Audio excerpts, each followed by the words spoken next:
Bonjour à tous, donc j'espère que vous allez bien. Je me suis dit que ce serait sympa de faire peut-être une petite vidéo pour expliquer un petit peu les commandes par rapport à ce premier travail. Donc dans un premier temps, moi je travaille avec vous sur la partie observation-analyse. Donc il ne faut pas vous en faire un monstre de travail. En fait ça correspond à ce que vous faites d'habitude avec vos collectifs. Vous regardez les matchs, vous observez votre équipe, vous faites une analyse des difficultés qu'ils ont rencontrées et ensuite vous prévoyez comment vous allez rectifier tout ça, qu'est-ce que vous allez concevoir pour mettre en place. Donc ça revient à la démarche de l'éducateur. Donc voilà, donc il faut prendre ça effectivement comme ce que vous faites en club, ce que vous faites avec votre collectif. Par contre, on va aller un petit peu plus loin dans la partie terminologie, dans la partie analyse du jeu.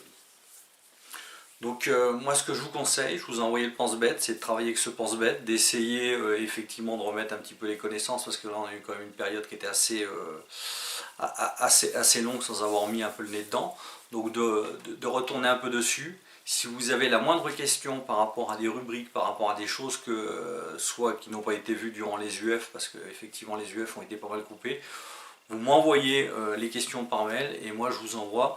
Je peux même vous envoyer la partie du cours qui correspond à ça sur les UF.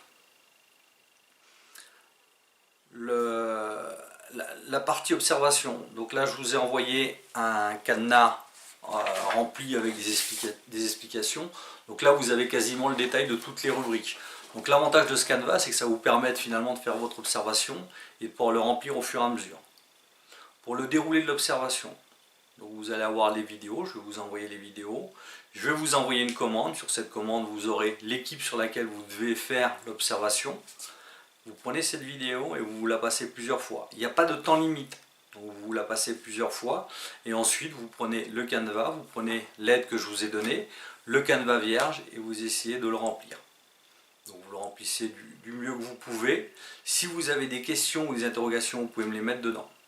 Je vais juste aller à la fin de ce canevas. La dernière partie, c'est finalement votre objectif prioritaire.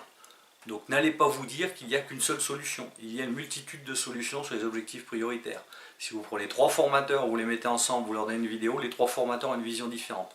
Donc n'allez pas me dire il faut que je cherche le meilleur objectif. Prenez un objectif qui vous paraît prioritaire et après défendez-le bien. Par rapport aux documents, comme on ne sera pas face à face sur la partie où vous allez le remplir, je vous demande de me mettre le timing, c'est-à-dire à 1 minute 27 de la vidéo, à 2 minutes, ainsi de suite. S'il n'y a pas ça, je ne vais pas pouvoir voir les séquences que vous voulez me montrer. Donc mettez-moi bien le timing.